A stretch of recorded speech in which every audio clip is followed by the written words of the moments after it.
আজ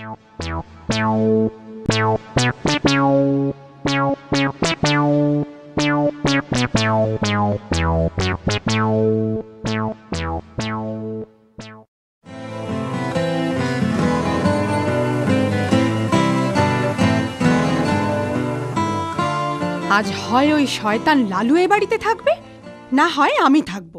কেন, আজ আবার লালু কি করলো? কোত্থেকে একটা রবারের সাপ এনে আমাকে এমন ভয় দেখালে যে আরেকটু হলেই আমার পা ভাঙতো। সে কি? ভাঙেনি এই রক্ষে, কিন্তু বেশ ভালো মতোই মচকেছে। সে এখন কোথায়? সে কি আর এ বাড়িতে আছে? পালিয়েছে কোথায়? শোনো, আমি বলি কি, তুমি ওর জন্য একটা ভালো মাস্টার ঠিক করে দাও, তাহলে সন্ধেবেলায় ও আর উৎপাত করার সময় পাবে না। আমি অনেক কষ্ট করে লেখাপড়া শিখেছি, আমার নিজের কোনো মাস্টার ছিল না। লালুও তাই করবে, আমি কোনো মাস্টার রাখবো না। বাবু, আপনার চিঠি এইমাত্র ডাকে এলো। চিঠি? কই দেখি। কার চিঠি? কে লিখেছে?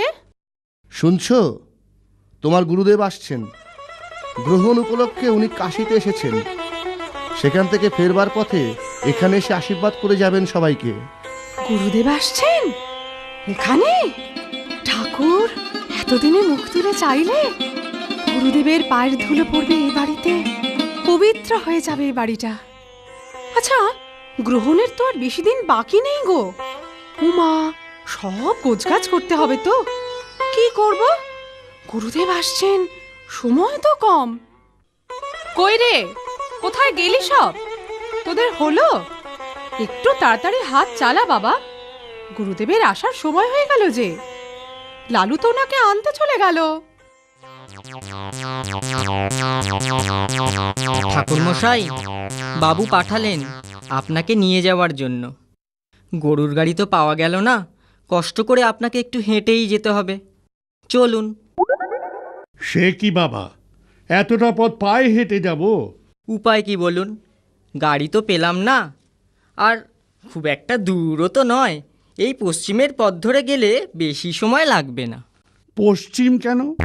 নন্দরানী যে বললে পূবগা। হো, সে তো পুরনো বাড়ি। নতুন তেতলা বাড়িতে আপনার জন্য বিস্তর আয়োজন হয়েছে, সে তো পশ্চিমে। ঠাকুরমশাই, আমি পুরোটা পথ আপনার সঙ্গে যেতে পারবো না, একটু বাজারে যাব তো। আপনাকে পথ দেখিয়ে দিলে যেতে পারবেন না? হ্যাঁ হ্যাঁ, নিশ্চয়ই পারবো।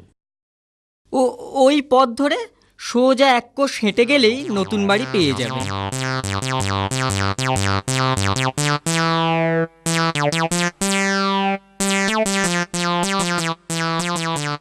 এ কি ঠাকুর মশাই, আপনার এত দেরি? আর বলো না মা, 2 কোষ পথ এই রোদে পায়ে হেঁটে আসছি। পায়ে হেঁটে 2 কোষ পথ? কিন্তু গাড়ি তো পাঠিয়েছি ঠাকুর মশাই আপনার জন্য। কিন্তু ওই ছেলেটি যে বলল মা গাড়ি আসেনি, পশ্চিমের পথে হেঁটে যান। আর ওই উল্টো পথে হেঁটেই মা আমার এই দুর্গতি। ছেলেটি? বুঝেছি, নির্ঘাত শয়তান লালুরই এ কীর্তি। লালু, লালু! সুখী হও মা, দীর্ঘজীবী হও বাবা। থাক থাক থাক। বাবা, এই আমার ছেলে লালু। ওরে, প্রণাম কর। হ্যাঁ, বেটাকে আরও জব্দ করে ছাড়ব। আহা, আমার যত্ন আত্মীর কোনো ত্রুটি করেনি নন্দরানী। নিজের হাতে রান্না করে পরিবেশন করেছে, আবার আমার শয়নের জন্য এই সুকোমল ব্যবস্থা করে গেছে নিজে হাতে। কোথাও কোনো খুঁত নেই, যথার্থ মন প্রাণ ঢেলে সেবা করেছে সে। আমি অতি প্রসন্ন হয়েছি। এমন সেবা পেলে মাসখানেক কি, মাস 6 কাটিয়ে যেতে কোনো আপত্তি নেই আমার। সুখী হও মা, ভাগ্যবতী হও। রাধে কৃষ্ণ, রাধে কৃষ্ণ। উফ, কি ঠান্ডা জল! জল কোত্থেকে এলো? নতুন বাড়ি করলে নন্দরানী, কিন্তু এর মধ্যেই পশ্চিমের কড়া রোদে ছাদটা ফেটেছে দেখছি। খাটটা বেশি ভারী নয়, ওদিকে নিয়ে যাই। উফ, এবার একটু শান্তিতে শোবো। ইহ, ছাদটা দেখছি এধার থেকে ওধার অবধি ফেটে গেছে। আচ্ছা, খাটটা একটু ওধারে নিয়ে গিয়ে দেখি তো। না, কোনো লাভ নেই। জল পড়ে বিছানাটাও পুরো ভিজে গেছে। শোবার কোনো উপায় নেই। কি যে করি, অজানা জায়গা, বাইরে যেতে তো বেশ ভয় করছে। কিন্তু না না, ভেতরে থাকাও চলবে না। ফাটা ছাদ এই বৃষ্টিতে ভেঙে যদি মাথার ওপর পড়ে, তার থেকে বাইরেই যাই বরং। কি ঘোর অন্ধকার রে বাবা, কেউ কোথাও নেই। আর কি ঠান্ডা হাওয়া, শীত শীত করছে যে। চাকর বাকররা কোথায় শোয়, কোন ঘরটা তাদের? কি করি, ডাকি একবার। কই, কে কোথায় আছো? না, কারো কোনো সাড়া তো মিলল না। আরে, ওই তো একটা বেঞ্চি, যাই ওখানে গিয়ে বসি। এই ঝড় জলের রাতে সবাই কি আরামে ঘুমোচ্ছে। নন্দরানী ও সুকোমল শয্যায় নিদ্রিত, আর আমি এই বেঞ্চিতে বসে।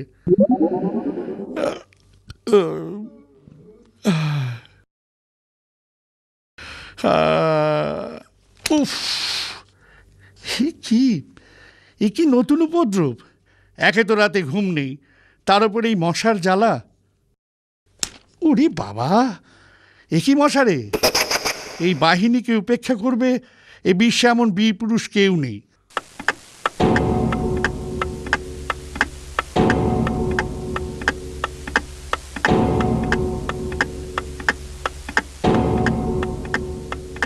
ওই ঘড়িতে 4টে বাজলো বুঝি। তোর কামড়া বেটারা, কামড়া, যত খুশি কামড়া, আমি আর পারি নে। সকাল পর্যন্ত যদি প্রাণটা থাকে, তবে এই দুর্ভাগা দেশে আর নয়। প্রথমে যে গাড়ি পাবো তাতেই দেশে পালাবো। কেন যে এখানে আসতে মন চাইতো না, তার হেতু বেশ বোঝা গেল।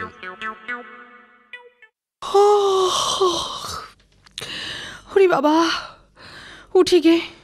রাতে গুরুদেব জলযোগ মাত্র করেছেন, খাওয়াও তেমন ভালো হয়নি। আজ দিনের বেলা নানা উপাচারে ভরিয়ে তুলতে হবে। এ কি, গুরুদেব আগেই উঠে পড়েছেন? ছি ছি ছি ছি ছি, কি লজ্জার কথা! হে কি ব্যাপার, দক্ষিণের খাট উত্তরে? একলা গুরুদেব গেলেন কোথায়?